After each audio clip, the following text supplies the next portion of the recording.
পবিত্র ঈদ উল ফিতর উপলক্ষে ঘরমুখো মানুষের যাতায়াত নির্বিঘ্ন করতে ট্রেনের আসনের অগ্রিম টিকিট বিক্রি শুরু হয়েছে আজ। সকাল ৮টা থেকে টিকিটগুলো অনলাইনে বিক্রি হচ্ছে। এ সময় পাওয়া যাবে রেলওয়ের পশ্চিমাঞ্চলের আন্তনগর ট্রেনের টিকিট। অন্যদিকে দুপুর ২টায় বিক্রি শুরু হবে পূর্বাঞ্চলের আন্তনগর ট্রেনগুলোর টিকিট। বরাবরের মতো এবারও আন্তনগর ট্রেনের ৭ দিনের অগ্রিম টিকিট বিশেষ ব্যবস্থায় বিক্রি করা হবে। যাত্রীদের সুবিধার্থে শতভাগ টিকিট অনলাইনে বিক্রি করা হবে। এর আগে গত রোববার রেলপথ মন্ত্রণালয়ের জনসংযোগ কর্মকর্তা রেজাউল করিম সিদ্দিকের স্বাক্ষরিত এক বিজ্ঞপ্তিতে অগ্রিম টিকিট বিক্রির তথ্য জানানো হয়। বিজ্ঞপ্তিতে বলা হয়, যারা ১৪ মার্চ টিকিট ক্রয় করবেন তারা ২৪ মার্চ ভ্রমণ করতে পারবেন। যাত্রী সাধারণের অনুরোধে ২৫% স্ট্যান্ডিং টিকিট যাত্রা শুরুর আগে প্রারম্ভিক স্টেশন থেকে পাওয়া যাবে। দর্শক, এবার জানবো ট্রেনের আগাম টিকিট বিক্রির খবর। সহকর্মী আবু সাইদ অপু রয়েছেন কমলাপুর রেল স্টেশনে। অপু, ঈদ সামনে রেখে ট্রেনের আগাম টিকিট বিক্রি শুরু হয়েছে, কেমন দেখছেন কমলাপুরের পরিস্থিতি আমাদের জানাবেন। তাবাসসুম, আপনাকে ধন্যবাদ। আপনি জানেন যে প্রতি বছর রোজার পরে একটি ঈদের একটা রেস থাকে। সেই রেস থেকে কিন্তু মানুষ পরিবার পরিজনের সাথে ছুটে যাওয়ার জন্য আসলে রেল স্টেশন এবং বাস স্টেশনগুলোতে ছোটাছুটি করে। তবে এবারে তার ব্যতিক্রম ঘটেনি। এরই ধারাবাহিকতায় কিন্তু আজকে থেকে ট্রেনের যাত্রার যে টিকিট অগ্রিম টিকিট যে অনলাইনের মাধ্যমে শতভাগ টিকিট বিক্রি সেটি কিন্তু শুরু হয়ে গেছে। ইতিমধ্যে আড়াই ঘন্টায় প্রায় 85% টিকিট বিক্রি হয়েছে। তো আমরা এই বিষয়ে আরও বেশি একটু যদি জানতে চাই, এখানকার স্টেশন ম্যানেজার রয়েছেন সাদত হোসেন, আমরা তার কাছে জানতে চাই এবারকার ঈদ যাত্রায় আসলে কতগুলো টিকিটের আপনাদের প্রস্তুতি রয়েছে এবং আপনারা কী ধরনের বিশেষ ব্যবস্থা নিয়েছেন যাত্রীদের ক্ষেত্রে, এবং কালোবাজির টিকিট এবং অনলাইনের ব্যবস্থাপনা কী রেখেছেন একটু জানাবেন। আমরা এবারের ঈদ যাত্রা সম্মানিত যাত্রী সাধারণের জন্য আমরা বিশেষ ট্রেনের ব্যবস্থা সহ এবং আমাদের রেগুলার আন্তনগর ট্রেন, মেল এক্সপ্রেস, কমিউটার ট্রেনের ব্যবস্থা রাখা হয়েছে এবং প্রতিটা আন্তনগর ট্রেনে অতিরিক্ত বগি সংযোজনের ব্যবস্থা রাখা হয়েছে। কতগুলো রাখছে? আমরা আন্তনগর ট্রেনে এবং মেল এক্সপ্রেস সব কিছু মিলে আমাদের স্ট্যান্ডিং টিকিট সহ ঈদ যাত্রার ক্ষেত্রে ও যাত্রার দিনের হিসাব অনুযায়ী আনুমানিক আমরা ৫৫ থেকে ৬০,০০০ প্রতিদিন যাত্রী পরিবহনের সুযোগ আছে। আপনি শুরু করছিলেন যে আসলে উনি যে বলছিলেন যে এবারে টিকিট বিক্রির যে বিষয়টি সেটি কিন্তু আগেভাগে শেষ হওয়ার কারণে যে মানুষের অভিযোগ অতীতের মতো নেই এবং এবার তারা নির্বিচ্ছিন্নভাবে তারা গন্তব্যে ছুটতে পারবে এবং তারা যেন নির্বিচ্ছিন্নভাবে গিয়ে তাদের পরিবার পরিচয় ঈদ করতে পারে সেই প্রত্যাশায় আসলে নবাগত এই রেলওয়ে স্টেশন ম্যানেজার। তো এটাই ছিল আমার কাছে থেকে সর্বশেষ খবর। অপু, আপনাকে ধন্যবাদ। দর্শক, কমলাপুর থেকে ট্রেনের অগ্রিম টিকিট বিক্রির সবশেষ খবর জানাচ্ছিলেন আমাদের সহকর্মী আবু সাইদ অপু। কক্সবাজারে রোহিঙ্গা শরণার্থী শিবির পরিদর্শনে যাচ্ছেন অন্তর্বর্তী সরকারের প্রধান উপদেষ্টা ডক্টর মোহাম্মদ ইউনূস এবং বাংলাদেশে সফররত জাতিসংঘের মহাসচিব অ্যান্টনিও গুতেরেস। আজ শুক্রবারের উখিয়ায় প্রায় ১ লাখ রোহিঙ্গার সঙ্গে ইফতার মাহফিলে যোগ দেবেন প্রধান উপদেষ্টা এবং জাতিসংঘের মহাসচিব। কক্সবাজার বিমানবন্দরে জাতিসংঘের মহাসচিবকে স্বাগত জানাবেন অন্তর্বর্তী সরকারের মুক্তিযুদ্ধ বিষয়ক মন্ত্রণালয়ের উপদেষ্টা ফারুক আজম। এরপর কক্সবাজার শহর থেকে জাতিসংঘ মহাসচিবকে নেওয়া হবে উখিয়ার রোহিঙ্গা আশ্রয় শিবিরে। এদিন বিকেল ৪টার দিকে ঢাকা থেকে হেলিকপ্টারে উখিয়া আশ্রয় শিবিরে পৌঁছাবেন প্রধান উপদেষ্টা অধ্যাপক ডক্টর মোহাম্মদ ইউনূস। এদিকে গুরুত্বপূর্ণ এই দুই ব্যক্তির সফরকে ঘিরে কক্সবাজার ও উখিয়ায় নিরাপত্তা জোরদার করেছে আইন শৃঙ্খলা বাহিনী। এবার মাই টিভি বিশেষ।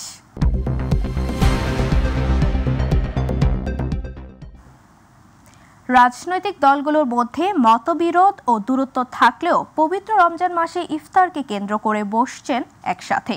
একে অপরের সাথে কুশল বিনিময়ের পাশাপাশি রাজনৈতিক বিভিন্ন বিষয় নিয়ে চলছে আলোচনা এবং মতবিনিময়।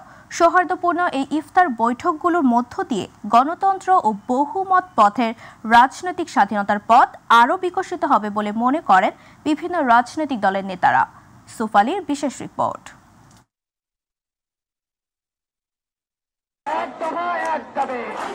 ফেসিবাদ বিরোধী আন্দোলনে একসাথে মাঠে থাকলেও শেখ হাসিনা সরকারের পতনের পর নানা বিষয় নিয়ে মতপার্থক্য ও দূরত্ব দেখা দিয়েছে বিভিন্ন রাজনৈতিক দলের মধ্যে। বিশেষ করে স্থানীয় সরকার নির্বাচন ও সংস্কার নিয়ে বিএনপি জামায়াতের মধ্যে টানপোড়েনের বিষয়টি এখন ওপেন সিক্রেট। এরই মধ্যে সংযমের মাস রমজানকে কেন্দ্র করে দূরত্ব কিছু কমতে শুরু করেছে। ইফতার উপলক্ষে একসাথে বসছেন বিভিন্ন রাজনৈতিক দলের নেতারা। শুধু ইফতার অনুষ্ঠানের মধ্যেই সীমাবদ্ধ থাকছে না, এসব আয়োজনে এক টেবিলে বসে চলছে রাজনৈতিক বিষয় নিয়েও আলোচনা। সৌহার্দ্যপূর্ণ এই সম্পর্ক সবসময় চলমান থাকবে বলে মনে করেন বিভিন্ন রাজনৈতিক দলের নেতারা।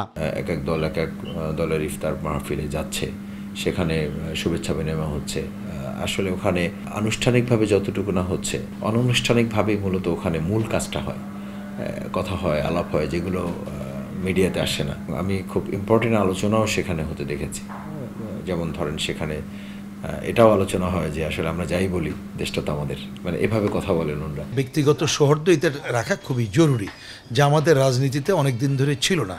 তা আমরা আশা করব যে গণঅভ্যুত্থানের মধ্য দিয়ে আমরা যে একটা নতুন ধারার জায়গায় যেতে চাচ্ছি, যেটা অনেক দিন ধরে সংকটে ছিল, যে আমাদের রাজনীতির এই সৌহার্দ্যর জায়গাটা থাকবে কেন্দ্র থেকে শুরু করে জেলা পর্যায়ে। একটা জায়গায় তো এক জায়গায় সবাই আমরা দেশের জন্যই রাজনীতি করি, তো আমাদের মধ্যে যোগাযোগটা থাকবে না কেন? থাকা উচিত। কিন্তু আওয়ামী লীগ এই জিনিসটা নষ্ট করে দিয়েছে। এখন যদি আবার সেই সব পলিটিক্যাল পার্টিগুলোর মধ্যে সেই রিলেশনগুলো যদি রিএস্টাবলিশ হয়, সেটা তো আমরা ওয়েলকাম করি। শুধু পারস্পরিক সম্পর্ক উন্নয়ন নয়, দেশের স্বাধীনতা, সার্বভৌমত্ব ও গণতন্ত্রকে শক্তিশালী করতে একসাথে ইফতার গুরুত্বপূর্ণ ভূমিকা রাখবে বলে মনে করেন তারা। যদি রাজনীতিতে দুর্বৃত্তায়নের ধারা না থাকে, রাজনীতি যদি ব্যক্তি বা গোষ্ঠীর লাভালাভ না থাকে, জনগণের কল্যাণকর ধারা থাকে, তাহলে এই যে ব্যক্তিগত রেষারেষি দেখবেন দূর হয়ে যাবে এবং পারস্পরিক সৌহার্দ্যটা আমরা আরও বাড়িয়ে নেওয়ার দিকে যেতে পারবো। আমরা তো প্রত্যাশা করি যতদিন বাংলাদেশ থাকবে ততদিন রাজনীতি থাকবে এবং ততদিন পার্টিগুলোর মধ্যে সুসম্পর্ক থাকুক।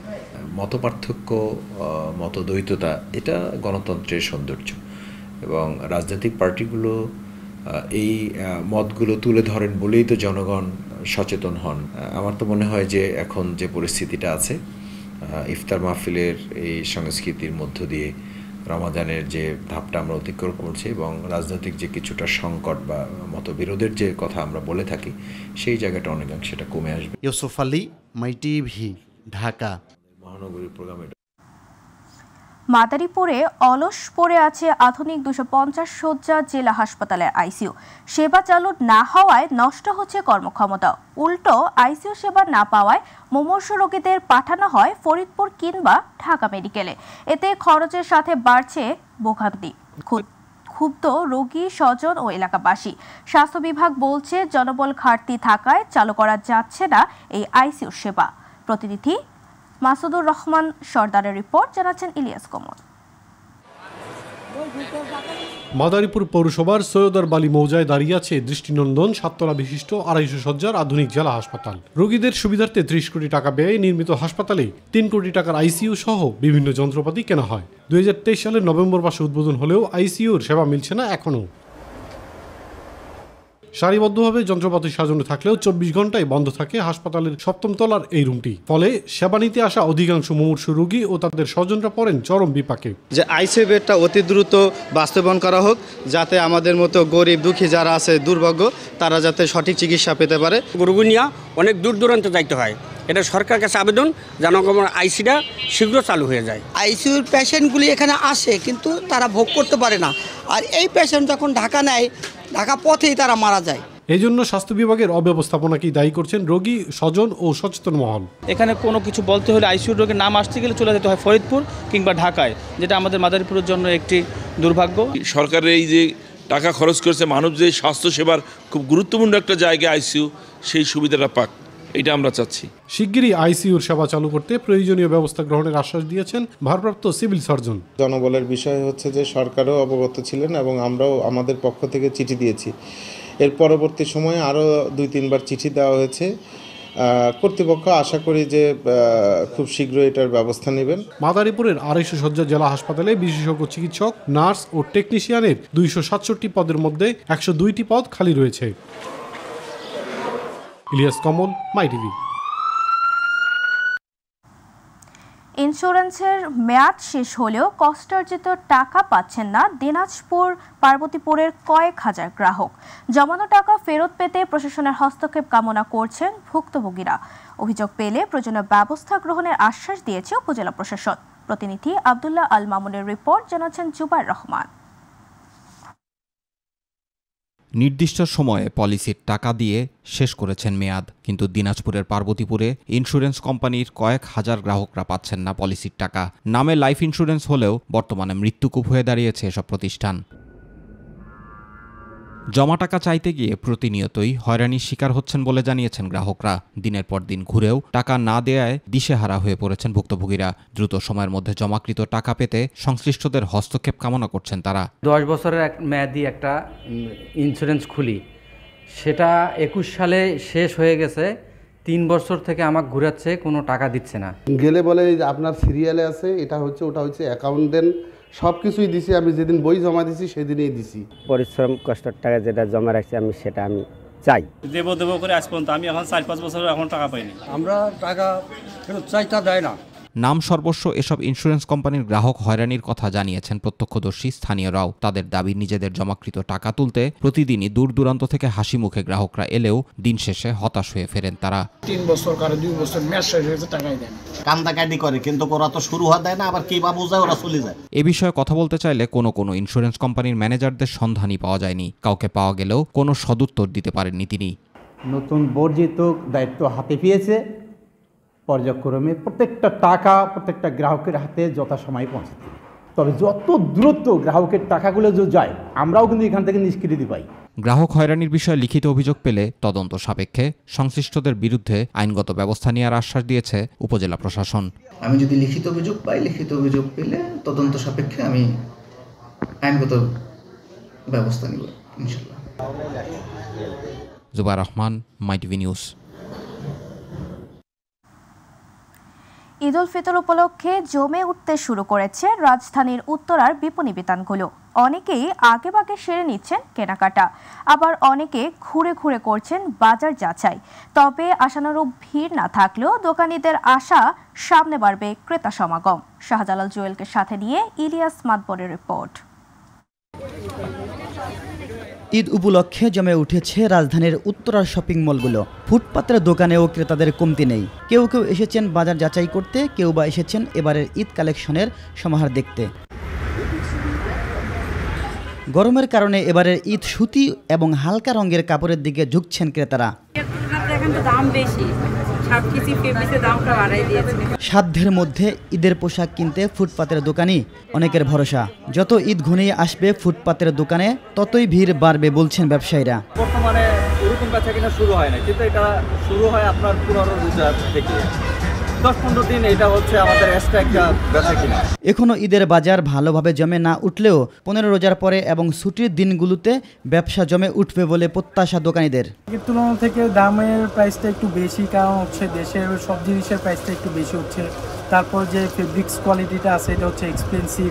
ঈদের দিন যতই ঘনিয়ে আসবে ততই নতুন কালেকশন এবং ছাড়ের ব্যবস্থা থাকবে বলেও জানিয়েছেন বিক্রেতারা। আপনি জানেন যে বাংলাদেশে এখন স্বাভাবিক বাজার মূল্য বিরাজ করছে, আমরা ক্রেতাদেরকেও স্বাভাবিক বাজার মূল্য দিব আর কি ইনশাল্লাহ।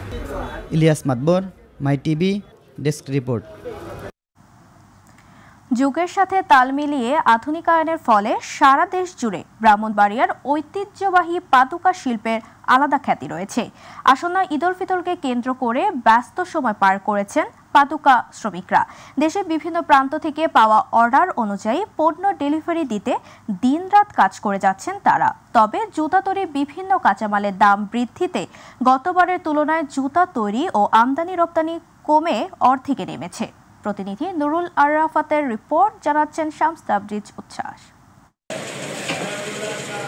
বিদেশি জুতার সাথে পাল্লা দিয়ে তৈরি হচ্ছে নতুন জুতা। গুণগত মান ভালো আর টেকসই হওয়ায় ব্রাহ্মণবাড়িয়ার জুতার কদর রয়েছে সারা দেশে। ঈদকে সামনে রেখে ব্রাহ্মণবাড়িয়ার 40টি অটোমেটিক মেশিন সহ প্রায় অর্ধশতাধিক জুতা তৈরির কারখানায় ব্যস্ত সময় পার করছেন শ্রমিকরা। কাজ চলবে 27 রমজান পর্যন্ত। এই মৌসুমের অপেক্ষায় থাকেন পাদুকা মালিক ও শ্রমিকরা। এগুলো তো সম্পূর্ণ লেদারের জুতা, তো ব্যবহার তেমনি আরামদায়ক। আমরা কাজ করে দিয়েছি, এখন মেশিন গে দেবো। এখন এমন কাজের চাপও আছে ভালো এবং প্রোডাকশনও ভালো আছে। মানে আমাদের কাজের চাপটা একটু বেশি থাকে, আমাদের কাজের প্রেসার অনেক বেশি। এসব কারখানায় তৈরি হচ্ছে লেডিস, জেন্টস ও শিশুদের জন্য বিভিন্ন ডিজাইনের জুতা। তবে জুতা তৈরির উপকরণের দাম বেড়ে যাওয়ায় হিমশিম খাচ্ছে ছোট্ট কারখানা মালিকরা। প্রতি সিজনে কাঁচামাল রেট বেড়ে যায়, মালের রেট বাড়াইতে পারি না। এরপর প্রোডাকশন ঘাটতি, প্রতি বছরই এমন পরিস্থিতি হয়। ইতিমধ্যে দেশের বিভিন্ন স্থান থেকে পাইকাররা আসতে শুরু করলেও তা আশানুরূপ নয় বলছেন ব্যবসায়ীরা। তবে সামনের দিনগুলোতে বেচাকেনা আরো বাড়বে বলে আশা তাদের। 50-60% মাল যায় ঢাকা চট্টগ্রামে, আর বাকি 40% মাল আমরা বাংলাদেশের বিভিন্ন জায়গায় আমরা ডেলিভারি দিয়ে থাকি। সরকারি সহযোগিতা পেলে এখানকার জুতা আন্তর্জাতিক বাজারেও জায়গা করে নিতে পারে বলে মনে করেন ব্যবসায়ীরা। বাইরে ইম্পোর্ট করার সুযোগ দিলে আমরা ইনশাআল্লাহ বাইরেও মাল সাপ্লাই করতে পারবো। সরকারের কাছে আমাদের আবেদন, সরকার আমাদেরকে সহযোগিতা করবে, সুদৃষ্টি দিবে। পাদুকা শিল্পে স্বয়ংসম্পূর্ণতা অর্জনের মাধ্যমে এগিয়ে যাবে দেশ, এমনটাই প্রত্যাশা সকলের। শামস তাবরিজ উচ্ছ্বাস, মাই টিভি নিউজ ডেস্ক। এবার গ্রাম বাংলার খবর।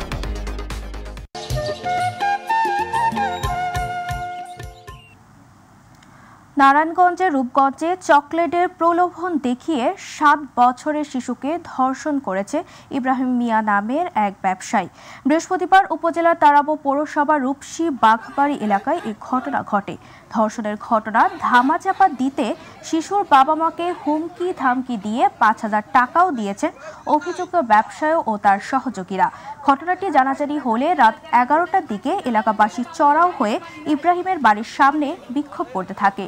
খবর পেয়ে পূর্বাঞ্চল রাজস্ব সার্কেল সহকারী কমিশনার ভূমি ওবায়দুল রহমান সাহেল এবং রূপগঞ্জ থানা পুলিশ ঘটনাস্থল পরিদর্শন করে। ভিকটিম শিশুকে চিকিৎসার জন্য ঢাকা মেডিকেল কলেজ হাসপাতালে নিয়ে যাওয়া হয়েছে। জাতীয় পরিচয়পত্র স্বাধীন নির্বাচন কমিশন থেকে নতুন কমিশনের আওতায় স্থানান্তরের প্রতিবাদে চট্টগ্রামে মানববন্ধন ও অবস্থান কর্মসূচি পালন করেছে নির্বাচন কমিশন কর্মকর্তা কর্মচারীরা। মানববন্ধনে নির্বাচন কর্মকর্তারা বলেন, নির্বাচন কর্মকর্তারা নিরলস খেটে জনগণের 35 ধরনের তথ্যের বিশাল ভাণ্ডার তৈরি করেছেন। এখন নির্বাচন কমিশনের কর্মকর্তাদের এই অর্জন অন্য কমিশন বা ডিপার্টমেন্ট নিয়ে যাওয়া হচ্ছে। এই অর্জনকে আত্মসাৎ করা। নির্বাচন কমিশনের কার্যক্রমকে শৃঙ্খলায় আনতে 2 বছর অন্তর 2 জন নির্বাচন কমিশনার নিয়োগ ও বিদায়ের দাবি জানান নির্বাচন কর্মকর্তারা। নির্বাচন কর্মকর্তা কর্মচারীদের এই কর্মবিরতির কারণে দূরদূরান্ত থেকে নির্বাচন অফিসে এনআইডি সহ বিভিন্ন সেবা নিতে আসা মানুষ ভোগান্তিতে পড়েন। এ সময় আঞ্চলিক নির্বাচন অফিসের সামনে সেবাগ্রহীতাদের ভিড় লেগে যায়।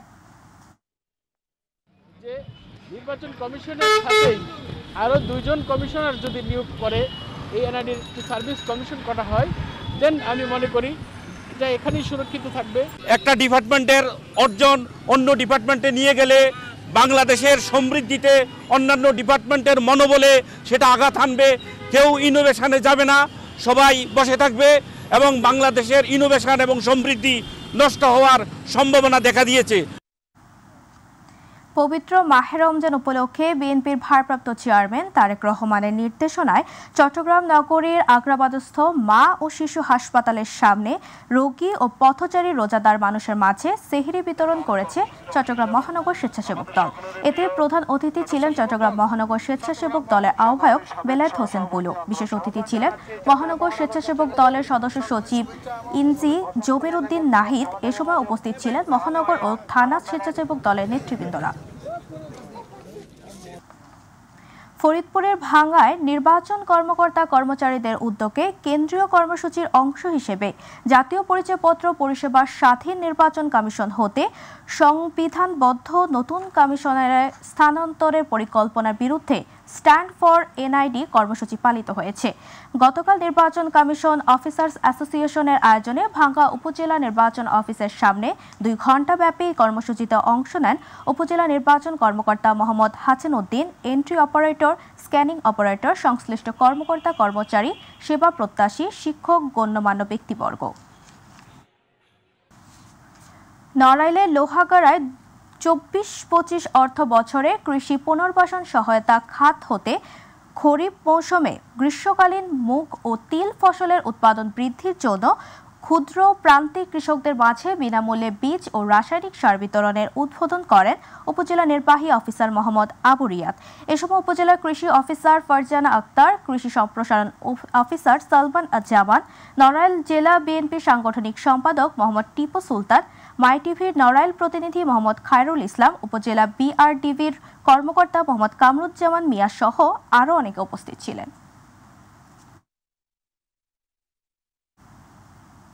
মানিকগঞ্জ জেলা আইনজীবী সমিতির নবনির্বাচিত সদস্যদের সাথে মানিকগঞ্জ জেলা বিএনপির শুভেচ্ছা বিনিময় ও ইফতার মাহফিল অনুষ্ঠিত হয়েছে। মানিকগঞ্জ জেলা বিএনপির আয়োজনে গতকাল বিকেলে ঘিওর উপজেলার মুন্নু ক্যাফেটেরিয়ার বারের সভাপতি অ্যাডভোকেট জসিমউদ্দিনের সভাপতিত্বে প্রধান অতিথি হিসেবে বক্তব্য রাখেন মানিকগঞ্জ জেলা বিএনপির আহ্বায়ক আফরোজা খাদরিতা। এ সময় আরও বক্তব্য রাখেন আইনজীবী সমিতির নবনির্বাচিত সভাপতি অ্যাডভোকেট মুকসিদুর রহমান, সাধারণ সম্পাদক অ্যাডভোকেট মোহাম্মদ আজাদ হোসেন খান সহ আরও অনেকেই। নারায়ণগঞ্জ সদরের এনায়েতনগর ইউনিয়ন পরিষদের চেয়ারম্যান আসাদুজ্জামানকে গ্রেফতার করেছে র্যাব 11। রাজধানী কেরানীগঞ্জ থেকে র্যাব 11-এর একটি দল তাকে গ্রেফতার করে। আসাদুজ্জামান ফতুল্লা থানা আওয়ামী লীগের সহসভাপতি পদে ছিলেন এবং ওসমান পরিবারের সহযোগী ছিলেন। তথ্যটি নিশ্চিত করেছেন র্যাব 11-এর অধিনায়ক lieutenant colonel HM Sajjad Hossain. কুষ্টিয়ার সেউরিয়ায় লালন আখড়াবাড়িতে একদিনের লালন স্মরণ উৎসব শেষ হয়েছে। এর আগে বৃহস্পতিবার লালন একাডেমি মিলনায়তনে উৎসবের আনুষ্ঠানিক উদ্বোধন করেন বিশিষ্ট কবি ও চিন্তক ফরহাদ মজহার। রমজানের কারণে লালন স্মরণ উৎসব 3 দিনের পরিবর্তে একদিনের আয়োজন থাকলেও বাউল ফকিরদের সাধু সঙ্গের সূচনা হয় চিরায়ত নিয়ম মেনেই। সন্ধ্যায় গুরুকার্যের মধ্য দিয়ে ফকির লালন ছায়ের ভক্তানুগীরা সাধু সঙ্গ শুরু করেন। তবে এবারের উৎসব রমজানে হওয়ায় বাউল ফকির আর দর্শনার্থীর উপস্থিতি ছিল একেবারেই কম। যদিও একদিনের উৎসব হলেও প্রশাসনের পক্ষ থেকে নিরাপত্তা ব্যবস্থা ছিল না কোনো ঘাটতি।